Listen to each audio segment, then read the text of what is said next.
We live amongst an intricate tapestry of ecosystems. Dense, misty jungles, vast, arid deserts, ancient, sprawling pine forests, all interconnected, all with a story to tell. Understanding these stories helps us to understand our planet as a whole, how we affect it, and how it affects us. The scientific community has a wide array of methods and instruments to turn to when it comes to gathering data on Earth's surface, whether from the ground, the water, the air, or from orbit. The orbital perspective provided by satellites allows us to see our planet across the spectrum, both visible and non-visible, giving us top-down insight into the health of our forests, temperature fluctuations in our oceans, and the extent of glacial shrinking each year due to melting ice and snow. Today, Earth's orbit is bustling with activity, home to thousands of satellites circling the globe each day collecting data. But over 5 decades ago, let's just say there was much more room to stretch out. In 1972, NASA and the USGS partnered to launch Landsat 1, the first civilian satellite designed to image Earth's land surfaces. 50 years and 8 satellites later, the Landsat program has amassed a vast archive of data on the surface of our Earth. Data that's become the foundation of research into a variety of scientific fields. From forestry to agriculture, wildlife conservation, and managing natural resources, Landsat's ability to look back across space and time and provide consistent, freely available data is an invaluable resource for public good. As useful as Landsat data is on its own, when combined with data from other instruments, such as NASA's GEDI mission, it can be a force to be reckoned with. NASA's Global Ecosystem Dynamics Investigation mission was launched in December 2018, and is the first NASA mission with the primary objective to measure forest vertical structure.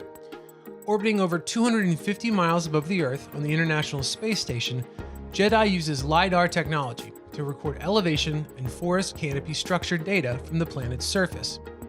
GEDI emits near-infrared laser pulses towards the Earth's surface, and then measures the time it takes for the emitted light to bounce back after reflecting off objects, such as trees, shrubs, and the forest floor. By analyzing the returned laser signals, GEDI provides vertical profiles of forests and topography, a 3-dimensional snapshot of not just our forest's canopies, but also the terrain below. Critical information for assessing biodiversity and overall forest health.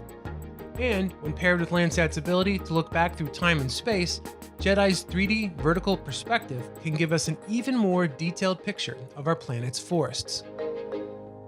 Researchers in Italy did just that, combining Landsat and GEDI data to study over 11 million hectares of forest across the Italian peninsula.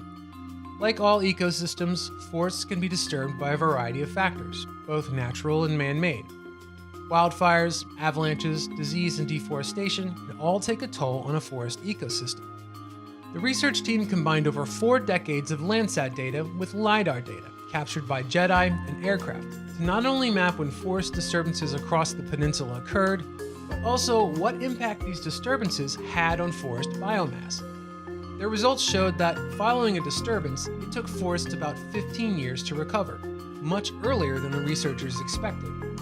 As the climate continues to change, the frequency of these disturbances will be on the rise, which may have an effect on our forest's capacity to absorb carbon.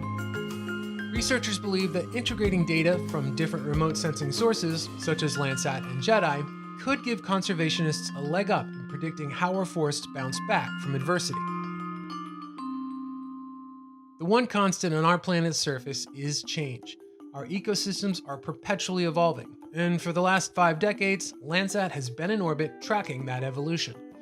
The Ghanaian forests of Western Africa are considered a biodiversity hotspot, a vast belt of dense forest teeming with an assortment of plants and animals. The largest intact tract of the Upper Ghanaian forest can be found in Liberia, where it plays a critical role in the country's economy. Liberia's forests are major sources of important commodities, such as cocoa, rubber, and palm oil. Commodities that have, unfortunately, been a major driver in increased land cover change. Researchers wanted to know how much Liberia's forests had changed over a 19-year period, and also what effect these changes had on the forest ecosystem. So, naturally, they turned to Landsat and GEDI. They analyzed Landsat imagery collected between 2000 and 2018, as well as GEDI tree height data to map the extent of land cover change over this period. The results showed a significant increase in forest fragmentation over the past 2 decades.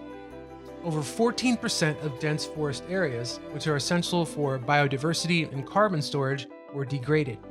And GEDI-based measurements from 2018 showed a substantial reduction in forest height and canopy closure when forests transitioned to more open classes.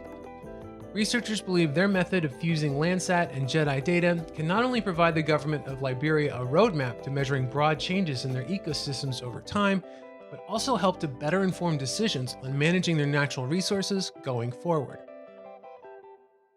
Wildfires are often a natural occurrence in forests worldwide, part of the forest's life cycle, helping to clear out old growth to make room for new growth. But increased drought and deforestation has, in turn, led to an increase in not only the frequency of wildfires, but also the severity. There is, however, an area on Earth where wildfires can take on an even more dangerous quality: Chernobyl, site of the worst nuclear disaster in the history of the world.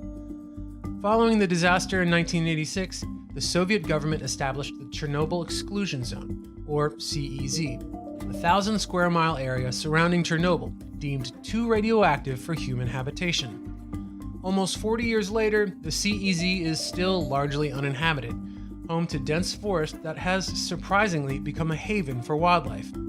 Like other forests, Chernobyl's forests too are prone to wildfires. Wildfires that can potentially release hazardous radiation into the atmosphere. Simulating wildfire behavior is a necessary tool for examining the efficiency of fuel treatments, such as controlled burns, but it requires up-to-date maps of both fuel types and canopy metrics, data not readily available for many areas in Ukraine, including Chernobyl. To make up for this dearth of information, Ukrainian researchers developed an approach for updating fuel maps using freely available Landsat and GEDI data. They fed Landsat data collected over a 12-year period along with GEDI data through a machine learning algorithm to produce an accurate map of fuel types and canopy metrics across the Chernobyl exclusion zone. The researchers believe that the union of remote sensing data from the likes of Landsat and GEDI could provide an effective method for updating fuel maps, particularly in radioactive areas like Chernobyl, where collecting field data can be both impractical and downright dangerous.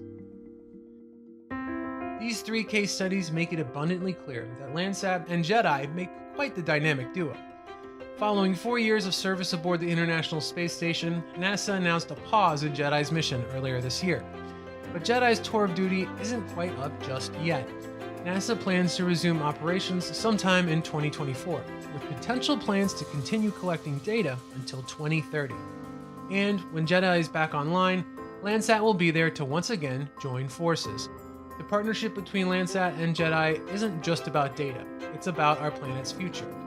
From the dense jungles of West Africa to the gentle forested hills of Tuscany, Landsat and GEDI are helping us understand the complex relationship between humanity and nature, giving us a clearer picture of our planet's health and how we can better protect it, allowing us to see the forest for the trees.